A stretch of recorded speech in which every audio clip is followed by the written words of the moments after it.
سکتے ہیں، جبکہ اگر وہ شرک و بدعت نہ کرے تو دیندار ہے۔ دیکھیے، حدیث میں جو کہا گیا نا، اب بخاری کی حدیث ہے فَاظْفَرْ بِذَاتِ الدین، تو اس میں حنفی شافعی کیا؟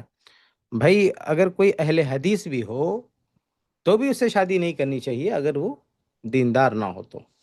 مسلک کیا، اگر کوئی اہل حدیث بھی اپنے آپ کو کہتا ہے لیکن کوئی شرابی ہے، ہاں، فاسق فاجر ہے، تو اس سے رشتہ تھوڑی کرنا چاہیے۔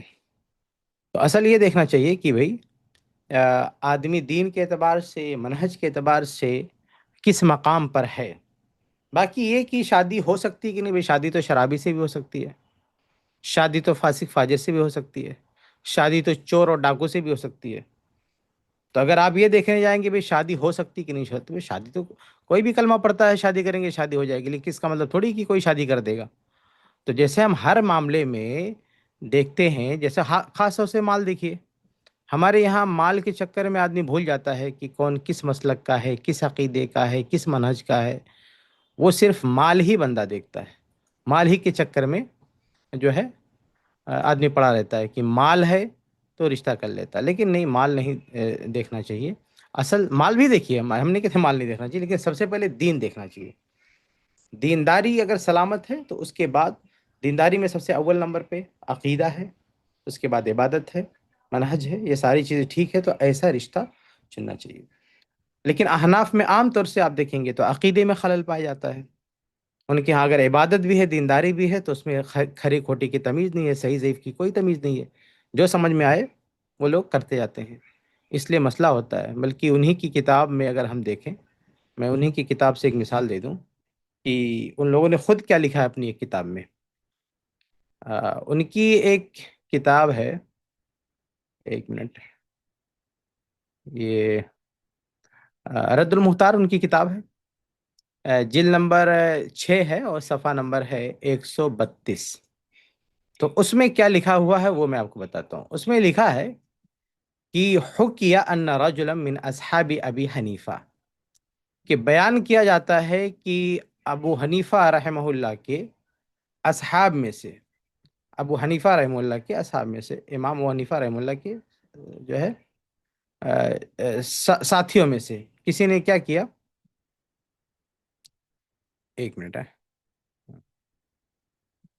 آ گیا، ہاں، ان کے ساتھیوں میں سے کسی نے، یعنی امام ابو حنیفہ رحمہ اللہ کے ماننے والوں میں سے، یعنی حنفی میں سے کسی حنفی نے خطبہ الی رجل من اصحاب الحدیث ابنتہ فی عہد ابی بکر الجوزجانی، ابو بکر الجوزجانی کے دور میں ایک من اصحاب الحدیث، یہاں پہ اصحاب الحدیث یعنی اہل حدیث کی لڑکی سے شادی کرنے کے لیے رشتہ بھیجا۔ کس نے رشتہ بھیجا؟ حنفی نے۔ حنفی نے رشتہ بھیجا کس کے پاس؟ اہل الحدیث کے پاس، کہ ان کی اہل حدیث کی بیٹی چاہیے، یعنی اہل حدیث آدمی یعنی باپ تھا، تو اس کی بیٹی سے شادی کرنے کے لیے حنفی نے جو ہے رشتہ بھیجا، خطبہ بھیجا کہ میں آپ کی بیٹی سے شادی کرنا چاہتا ہوں۔ بندہ حنفی تھا اور جس کی لڑکی سے شادی کرنا چاہتا تھا وہ شخص اہل الحدیث تھا۔ اچھا، اس حوالے سے بھی پتہ چلتا ہے کہ اہل حدیث یہ انگریز کے دور کی پیداوار نہیں ہے، جیسے لوگ سناتے رہتے ہیں۔ اب دیکھیں خود فقہ حنفی کی کتاب میں لکھا ہوا کہ ابو بکر الجوزجانی کے دور میں یہ ہو رہا ہے کہ حنفی اہل حدیث کو رشتہ بھیج رہا ہے، اور لوگ کہہ دیتے نہیں، اہل حدیث آج کے ہیں۔ تو رشتہ بھیجا تو اہل حدیث کا جواب کیا تھا؟ فَأَبَى إِلَّا أَن يَتْرُكَ مَذْهَبَهُ، تو اہل الحدیث نے کیا کہا؟ کہا کہ میں اپنی بیٹی کی شادی تو اس سے نہیں کروں گا جب تک کہ تو اپنا مسلک نہ چھوڑ دے۔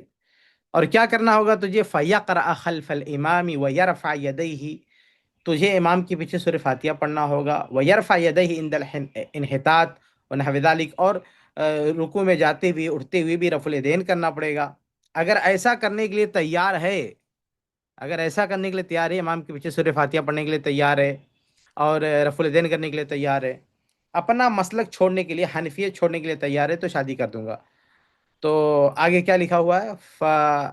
فَأَجَابَهُ فَزَوَّجَهُ، تو اس حنفی نے اسے منظور کر لیا کہ ٹھیک ہے، میں اپنا مسلک چھوڑ دیتا ہوں اور میں امام کی وجہ سے فاتحہ پڑھتا ہوں اور رفع الدین بھی کروں گا، یہ سب کروں گا۔ تو جب ایسا اس نے اقرار کر لیا تو پھر اہل الحدیث نے کہا ٹھیک ہے، اب تو ہماری بیٹی سے شادی ہو سکتی ہے۔ تو یہ تو خود ان کی کتابوں میں یہ واقعہ مذکور ہے کہ اس طرح کے اس زمانے کے لوگوں نے بھی، ان کے اندر غیرت تھی، منہجی غیرت تھی، اور ان لوگوں نے کہا ہم نہیں شادی کریں گے، تو بہرحال یہ مناسب تو نہیں ہے۔ ایک آدمی جو دین سے عقیدے میں جس کے خلل پایا جاتا ہے اور عبادت میں بھی کوئی تفتیش کا معاملہ نہیں ہے، علم گلم جو بھی دے دو مان لیتا ہے، اس کو عمل کرنا شروع کر دیتا ہے، تو ایسے آدمی کو سے رشتہ کر کے کیوں جو ہے اپنی لائف خراب کرنا چاہیے؟ ہاں اگر وہ آدمی اس کو سمجھائیں، اگر وہ تائب ہو جائے، اپنا مسلک چھوڑ دے اور قرآن حدیث پر آ جائے تو ٹھیک ہے، شادی کر سکتے ہیں۔ باقی ہم یہ نہیں کہتے ہیں کہ شادی کرنا حرام ہے، کوئی شادی کر لیا شادی ہو جائے گی، شادی کرنا حرام نہیں ہے، لیکن شادی میں حنفی کیا، ہر اہل حدیث سے بھی شادی نہیں کرنا چاہیے، اس سے شادی کرنا چاہیے جو عقیدہ منہج میں مضبوط ہو۔ جی